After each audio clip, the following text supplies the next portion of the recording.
Hi everyone. आज के video में हम बात करेंगे कि कुछ स्टूडेंट ऐसे हैं जिन्हें आप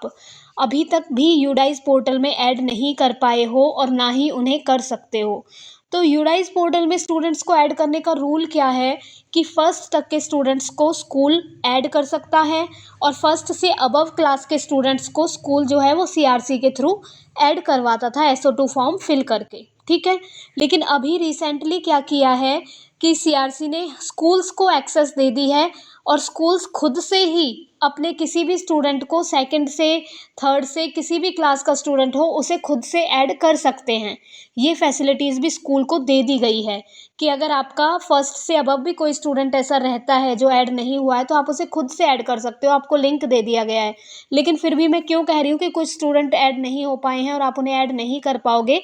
क्योंकि देखिए पहले जो स्टूडेंट ऐड हो रहे थे जैसे फर्स्ट तक हम खुद से ऐड कर रहे थे स्टूडेंट्स को, तो उसमें क्या होता था कि अगर किसी बच्चे का आधार नहीं बना है तो उस बच्चे के आधार की जगह हमें 9999 लिखने का ऑप्शन होता था। लेकिन अभी क्या है कि अब वो ऑप्शन ख़त्म कर दिया गया है और जो सेकंड से अबव स्टूडेंट्स हमें ऐड करने हैं उनके पास आधार होना ही चाहिए। ये एक कंपल्शन है, क्योंकि अपार आईडी सभी की जनरेट होनी है आगे। तो पहले क्या होता था, यूडाइस में तो हर कोई ऐड हो जाता था, लेकिन आगे अपार आईडी बनाते टाइम फिर दिक्कत आती थी। लेकिन अभी क्या हो रहा है, अभी सीधा यूडाइस में ही दिक्कत आने लगी है कि उन स्टूडेंट्स को हम ऐड ही नहीं कर पाएंगे। भले ही स्कूल को लिंक दे दिया है लेकिन स्कूल के पास जब ऑप्शन ही नहीं है, आधार नंबर बच्चे का है नहीं और 999 हम फिल नहीं कर पा रहे हैं, तो बिना आधार के स्कूल यूडाइस में किसी भी न्यू स्टूडेंट को ऐड नहीं कर पाएगा। चाहे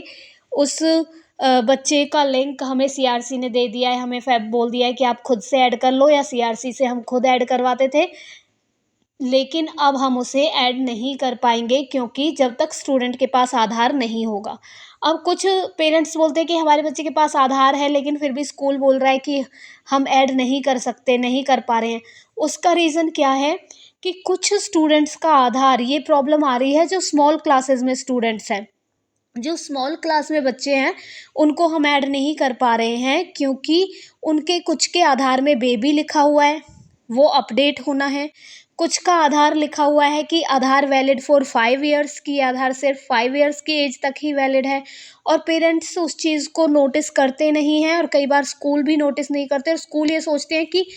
क्यों ऐड नहीं हो पा रहा है, क्या रीज़न है, क्योंकि उसमें ये तो लिखा नहीं आएगा कि भाई इसमें बेबी लिखा है या फिर इसमें 5 ईयर्स लिखा है। बेबी वाला तो स्कूल वालों को भी सामने से दिख जाता है, लेकिन जिसमें ये लिखा होता है नाम एकदम सही है, डेट ऑफ बर्थ सब सही है, लेकिन उसमें लिखा हुआ है नीचे की फ्रंट पे ही लिखा होता है कि ये 5 ईयर्स तक वैलिड है, उस पर हम ध्यान नहीं देते, तो उसकी वजह से स्टूडेंट ऐड नहीं हो पाता है।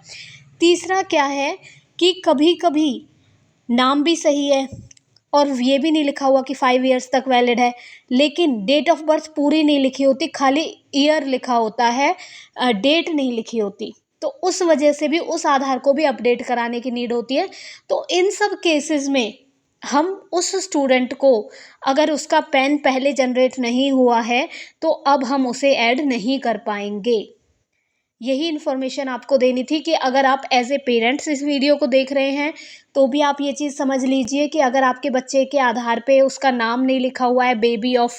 जो मदर का नाम है वो लिखा हुआ है baby of Suman, baby of Sangeeta, इस टाइप से लिखा हुआ है, या फिर आपके बच्चे के आधार में जो डेट ऑफ बर्थ है उसका खाली ईयर लिखा हुआ है, पूरी डेट ऑफ बर्थ नहीं लिखी हुई है, या फिर आपके बच्चे के डेट ऑफ बर्थ आधार में लिखा हुआ है कि 5 ईयर्स तक वैलिड है, तो आपके बच्चे का आधार अगर आपने अपडेट नहीं कराया है तो वो आपको अपडेट कराना पड़ेगा,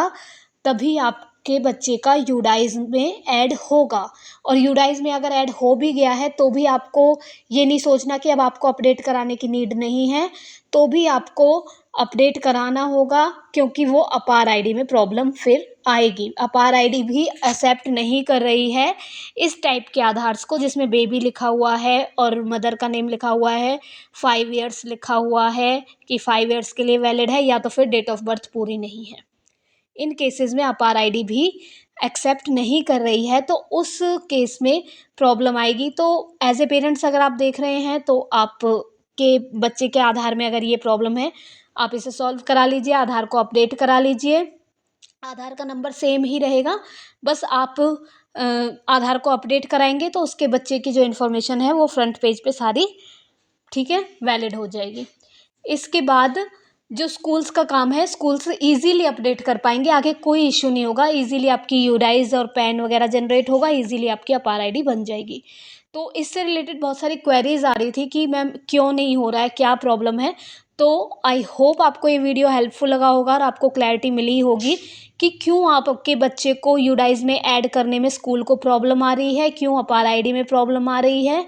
ठीक है। तो जो छोटे बच्चे हैं, स्मॉल क्लासेस में हैं, उनका मेनली रीज़न यही है। तो आप अपने बच्चे का आधार एक बार अपडेट करा लीजिए। And if you are facing any other issue in APAAR ID, MIS and UDIS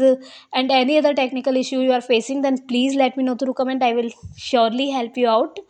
And if you like this video, then please like, share and subscribe my channel. Thanks for watching till end. Thank you.